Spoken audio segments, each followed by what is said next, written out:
দুর্নীতিগ্রস্ত, ইসলাম থেকে অনেক দূরে। এই মসজিদে যারা আছে সবাই মনে করে যে আমরা বড় বড় পণ্ডিত, কিন্তু ইসলামের মৌলিক কথা বললে একজনও মানতে চায় না,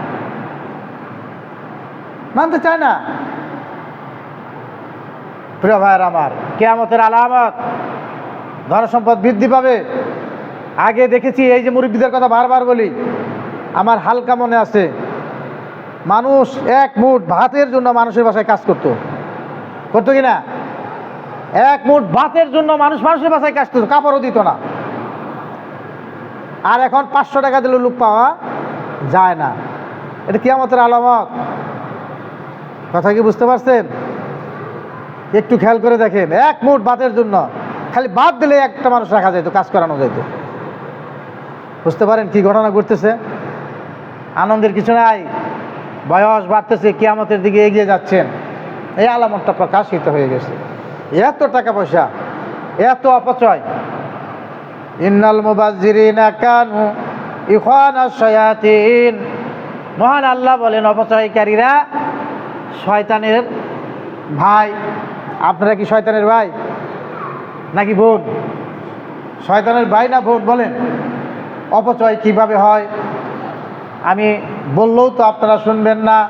এই যে বিভিন্ন বিয়ার দাওয়াতে যান না, মাংস, মুরগির গোস্ত, গরুর গোস্ত খান, ওটা কি খাওয়া হয়? ওইটা অপচয়। যা পারেন তাই খান, এক কামড় দুই কামড়ে ফেলে দেন, অপচয় না? ইন্নাল মুবাজ্জিরিনা কানু ইখওয়ানাশ শায়াতিন।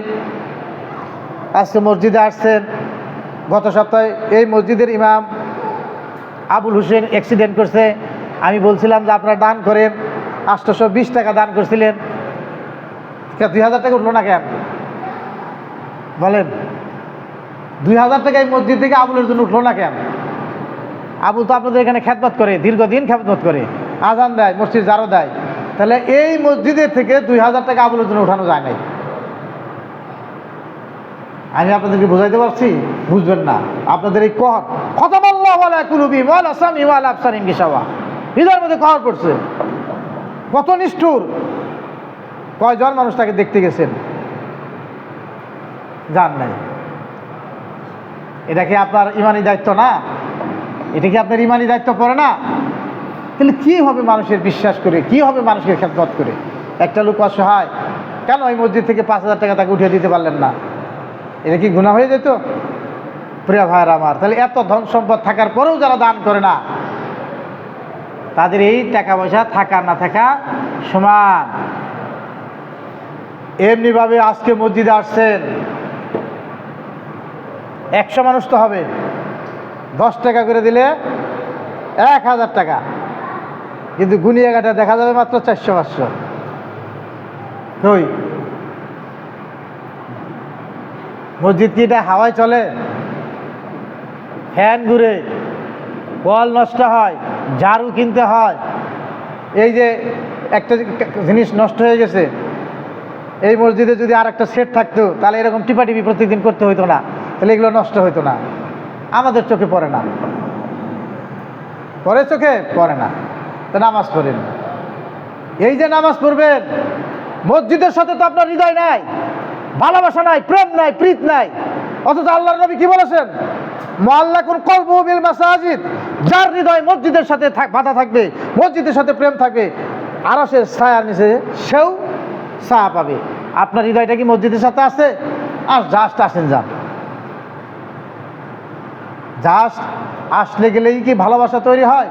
হয় না।